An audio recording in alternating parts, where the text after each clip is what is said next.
very good evening and welcome to Primetime News, live from the Newsfirst Centre here in Colombo. I'm Adushka Balasuriya. And I'm Nicola D'Souza. We start off with a look at tonight's headlines. UDA chairman says there is no doubt that the ownership of a plot of land at Echelon Square lies with the Capital Maharaja Organisation Limited. Cabinet paper put forward to repair homes damaged by Umaoya project and ensure continuous supply of pipe-borne water. Emir of Qatar visits Sri Lanka. 3 MOUs signed. The draft 19th Amendment is a constitutional conspiracy undertaken by a group who cannot win elections. An accusation from the JHU. මේ රටක වැදගත්ම ලියවිල්ල මූලික නීතිය ඉදිරියේ මේ විදිහේ කුමන්ත්‍රණ කරනවා. In your top story today, Ranjit Fernando, chairman of the Urban Development Authority, says there is no debate that the Capital Maharaja Organisation Limited has ownership over a plot of land at Echelon Square in Colombo Fort. He made this statement while being questioned by a Newsfirst reporter.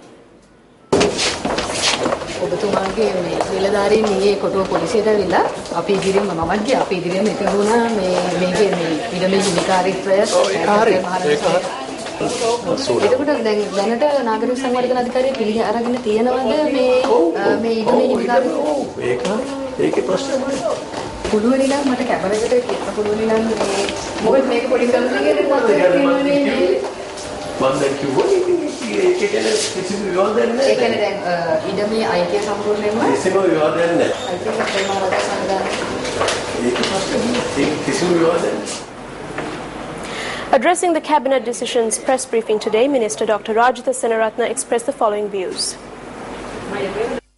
මේ ඉඩම පිළිබඳව මේ ඉඩම කලින් ඇත්තටම වෙන් කරලා තිබුණේ සිරස මාධ්‍යය. About this land was already allocated for the Sirasa Media Organisation. During the previous regime, especially the former secretary to the Ministry of Defence forcefully claimed the ownership of the said land and carried out urban development activities on it as a means of expressing anger over the Sirasa Media Organisation that reported unbiased news and brought to light the former regime's shortcomings and corruption. Our government came into power to free the clutches of such individuals who forcibly take the law into their hands. Therefore, not just the Secretary to the Urban Development Authority, but everyone else must keep in mind that we established this government while our lives were at stake. Sirasa was the only media institution that stood by us when we were powerless. Power was disrupted across the country when we were to arrive at the premises of this media institution. So, Sirasa has always been with this government. That doesn't mean we grant them state-owned lands, but we will respect their legal rights and give them what they legally own. I contacted the UDA secretary in this regard. He informed me of the decisions made in this regard and also stated that the land lawfully belongs to Sirasa. පැහැදිලිවම මේක සිරස ආයතනයට මේක ලබා දුන්න මේක අයිතියක් තිබෙන ඉඩමක්. Let's now take a look at some of the views expressed by JVP North Central Provincial Councillor Vasanta Samarasinghe at an event held in Kakirawa yesterday.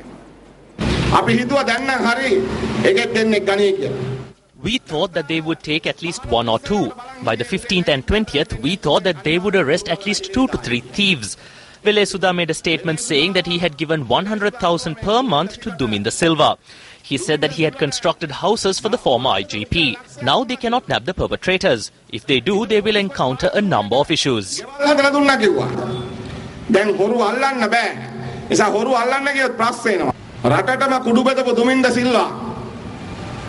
ආරක්ෂක අමාත්‍යාංශයේ අධීක්ෂක මන්ත්‍රී කරාට පස්සේ මිනිහා කුඩු නොබල මොකද තේ කුඩු බෙදයිද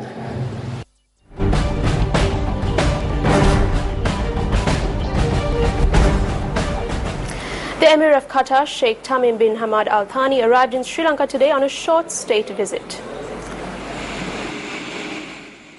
The Emir of Qatar and the Qatari delegation were greeted at the Bandaranaike International Airport upon their arrival this afternoon by the Minister of Foreign Affairs.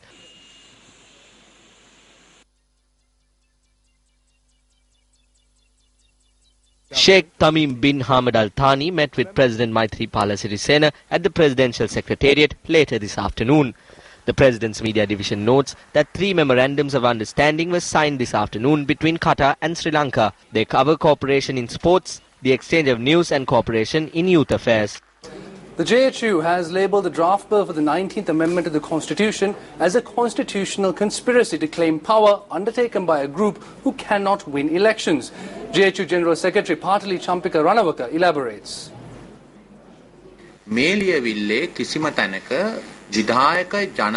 This document does not state anywhere that the executive presidency would be abolished, but they have left out the important part on enacting electoral reforms and have only included the proposals on the executive presidency and the independent commissions. Yesterday, the Prime Minister presented another amendment. This states that the President is the head of state only and the head of the executive and the Commander-in-Chief of the Armed Forces. It states clearly that he is not the head of government. The clause citing the Prime Minister as the head of the cabinet has also not been removed. In addition to that, Section 4 states that the President must always act on the advice of the Prime Minister. It says so very clearly. So this is a conspiracy. What else could it be? There is no public mandate to create a cabinet form of government.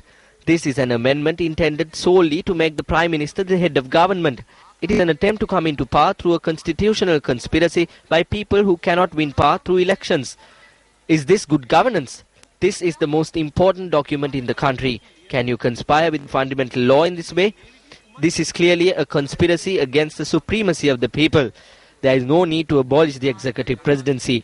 That power should be held by an elected president, whoever that may be. The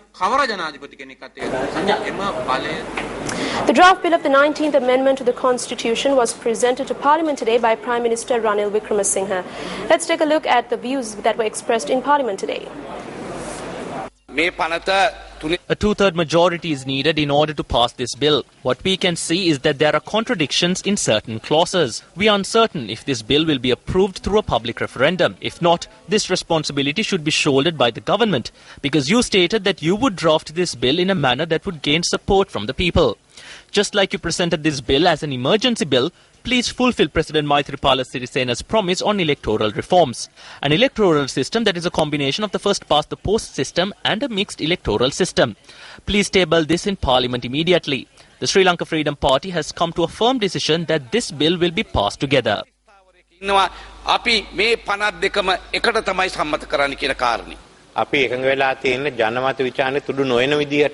have agreed that this bill will be passed through a public referendum. The Attorney General has informed us that certain amendments need to be clearly defined and should be presented in court. Certain amendments need to be presented in court prior to tabling it in Parliament. However, what we can see is that several petitions have been put forth in court. Therefore, the final decision with regard to the amendments will rest in the hands of the Supreme Court.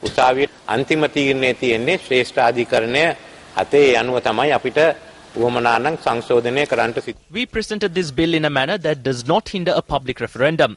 We faced numerous challenges which included the powers of the executive presidency, which posed a threat to democracy and had control of the judiciary, as well as included dissolving parliament in an arbitrary manner. But the powers of the president and the executive presidency have been clearly defined in the 8th paragraph. ජනාධිපතිවරයාට තියෙන බලතලවලට සාධිපත්‍ය හා ඒ විධායකයෙ පිළිබඳ බලතල 8 වෙනි පරිච්ඡේදය තමයි නිර්ණය වෙන්නේ. සම්පූර්ණයෙන්ම 8 වෙනි පරිච්ඡේදයේ ඉදිරිපත් කරපු ආකාරයට අනුව මෙය ජනමත විචාරණයකට තුඩු දෙන ආකාරයට තමයි බොහෝ විට සකස් වීමට ඉඩ තියෙනවා කියලා අපේ අදහසක් තියෙනවා. හිතෙච්ච කලාට ඊයේත් කැබිනට් එකේ තීරණ අරගෙන. The cabinet even made a decision yesterday. You cannot arrive at decisions in such a manner. There needs to be discussions between our parties. Amendments to the constitution have been presented without such discussions. ශාසනයේ සැලකිල්ලට ගන්නවා කියලා පැහැදිලිව කියලා තියෙනවා. අපි කිව්වා විශේෂයෙන්ම පළාත් සභා ක්‍රමයේ එකවර තියන්න කියලා. ඒ කිසිම අදහසක් කල හැකි වැදගත් අදහස්. මේ ලියවිල්ල තුල අන්තර්ගත නොවීම ගැන අපි තාමත් කනගාටු වෙන බව කියන්නට කැමතියි. Staying with Parliament, the position of opposition leader was taken up for debate in Parliament today. MP Anurakumara Dissanayake questioned in Parliament as to who will be appointed as the leader of the opposition and requested the Speaker of the House to arrive at a decision with regard to this. So now what we see is an associate government formed with the merging of the Sri Lanka Freedom Party and the United National Party. Honourable Speaker, now if there is a formation of an associate government, how can the leader of the opposition from the associate party sit with the opposition and represent the opposition in the parliament? They take seats in the opposition and then make decisions for the opposition and organise the activities of the opposition while being merged with the government. This is in no way accepted under the ethics of government nor democracy. Therefore, Honourable Speaker, please don't let this situation continue in the House of Legislature. Thereby, a democratic parliament must prevail with the presence of a government and an opposition. But this opposition must not be one that has been set up.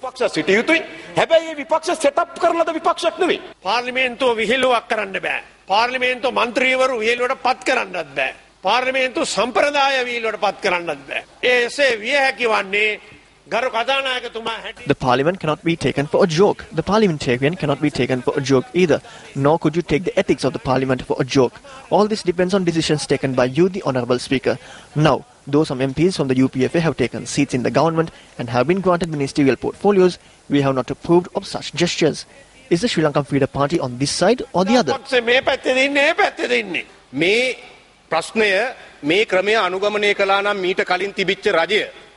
ඒකට තිබුණා ආසන 150කට වඩා. එතකොට මහින්ද රාජපක්ෂ ආණ්ඩුව Now, the former regime under Mahinda Rajapaksa, which was referred to by them as a dictatorship, had over 150 seats in the government. And what if such a move was made at that time? What would have been the reaction? If that was a dictatorship, what sort of dictatorship is this? It was a presidential election that was held, and the president was elected thereafter. That very election led to the appointment of a prime minister and also an opposition leader. They collapsed all three.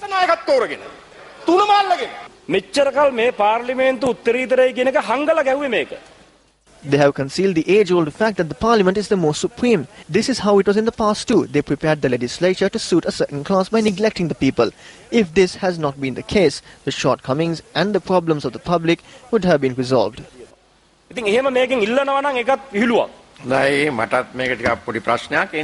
Alright, even I see this as an issue. I will take some time and take a decision regarding this. I was the leader of the opposition for a period of 11 years. There wasn't a single problem. They wanted to let me remain there and assure that Mahinda Rajapaksa remained as the president. The moment I got to this side, a crisis has arisen. This is not a problem of the government. This is something that has to be resolved within the opposition. This is a whole new situation. So what I request from you is that you can arrive at a decision after holding discussions with everyone here and also the Tamil National Alliance. They are not present here at the moment. Hold discussions with them too and provide a solution to this issue.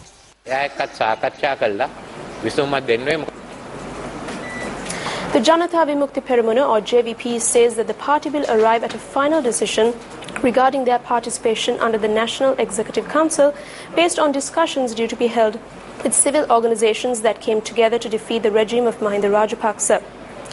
Now issuing a communique, the party said that they are drawing fine conclusions based on the recent political lineups and developments. The communique also added that the National Executive Council meeting, scheduled for today, had been cancelled without prior notice. The JVP states that this is an associated government formed under the guise of a national government.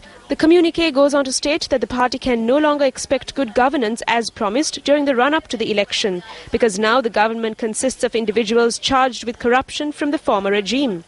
It added that the JVP, being a political party that focused mainly on the latest political developments, had intended to bring up this situation at the National Executive Council meeting that was initially scheduled for today but later cancelled.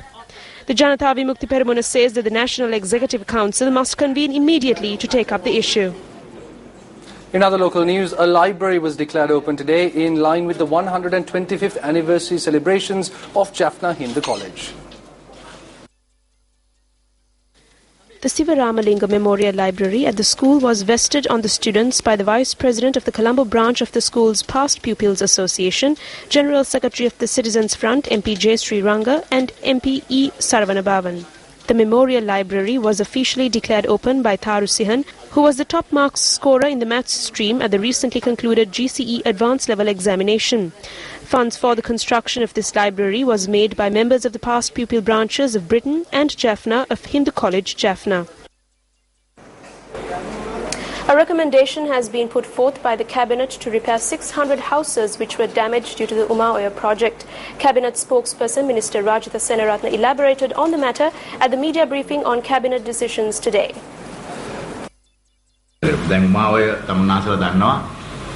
විශාල අර්බුදයක් තිබෙනවා ව්‍යාපෘතයේ 147ක් භෞතික ප්‍රතිශතයක් තියෙනවා. ඒතකොට 2014 ඉඳලා You know that there is a crisis regarding the Umaoya project. There has been physical progress of 47% on that project. Since 2014, there has been a water leak. 16 secondary project activities were suspended on the 16th of February, except for the crucial activities in order to prevent the water leak. 600 houses which were damaged will be rebuilt, while the National Water Supply and Drainage Board is looking into providing a proper supply of drinking water to the families who were affected. Our President Maithripala Sirisena presented this cabinet paper to take action with the consideration of the suggestions made by the Central Environmental Authority and its panel. A subcommittee of ministers was appointed yesterday, consisting of the subject minister and ministers who represent the area. Cabinet patrikawa ඉදිරිපත් කරා මේ සඳහා ඒ ප්‍රදේශයේ නියෝජනය කරන විෂයභාර අමාත්‍යාංශ සහ ප්‍රදේශයේ නියෝජන අමාත්‍යවරුන්ගෙන් සමන්විත අමාත්‍ය අනු මණ්ඩලයක් ඊයේ පත් කරා. A special investigation into the homicide of the chairman of the Ratkama Pradesha Sabha, Manoj Pushpakumar Mendis, is underway, spearheaded by an assistant superintendent of police. Police media spokesperson ASP Ruwan Gunasekara said that investigations are afoot to apprehend a suspect connected to the homicide based on information revealed by an injured shooter. The shooting occurred around 11:45 last night in Hikkaduwa. Preliminary investigations revealed that 4 individuals were present at the scene.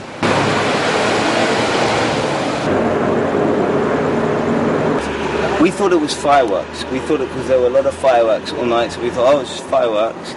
But then people came outside of the toilet. There was a bit of a fight, okay? And then we went back in, and then I heard like 3 more shots. Can you identify the person? And then somebody came out with a gun in their hand. 2 persons were injured in the shooting. The injured were admitted to the Karapitiya hospital. Hospital director Dr. Shelton Pereira said that the injured are currently undergoing treatment at the intensive care unit. He added that 1 person had to undergo surgery. The 37-year-old Ratkama Pradesha Sabha chairman Manoj Pushpakumar Mendis was a father of 1. Our correspondent stated that he was shot during an event that he had attended.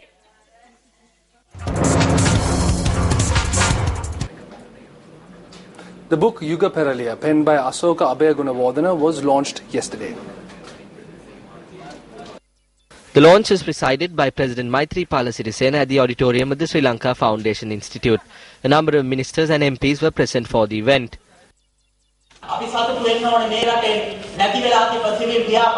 We need to be pleased that we have been able to provide strength to the lost civil movement in the country. We need to be pleased that the national government, which at once was said not possible, has been made possible. I need to mention this to Ashoka. He calls it Yuga Peraliya. What I say is that the change in era is not over. We have passed 1 era. That was the autocratic rule of Mahinda Rajapaksa and his family. However, the change in era that we had hoped for has not commenced as yet.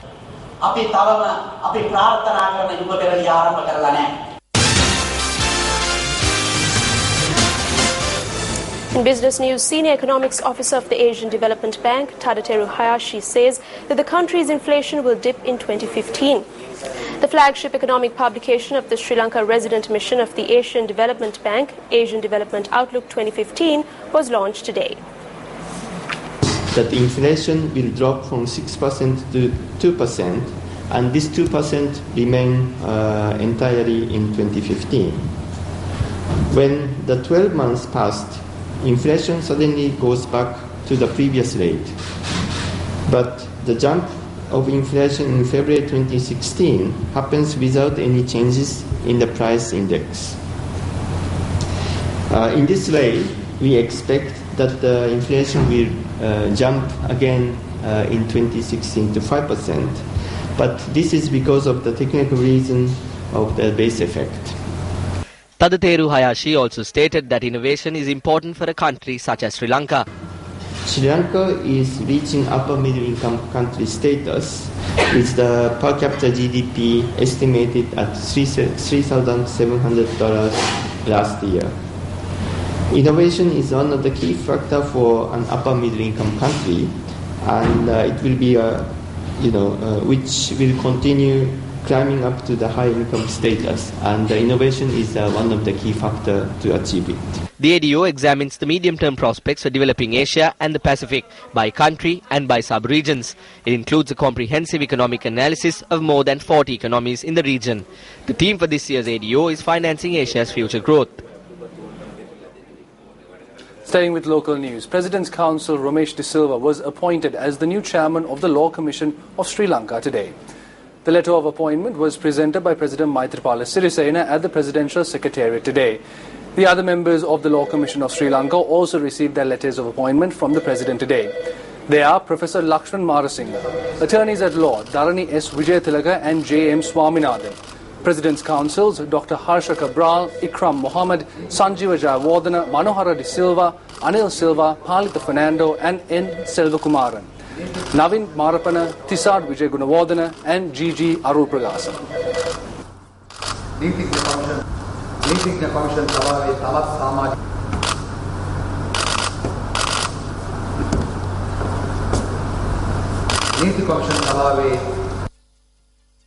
And what a match that was, Nikki. I mean, I don't know about you. Did you watch the game? No, I couldn't. I had classes. Classes, well, that's very good of you. I had work as well, but I managed to sneak in a few overs here and there.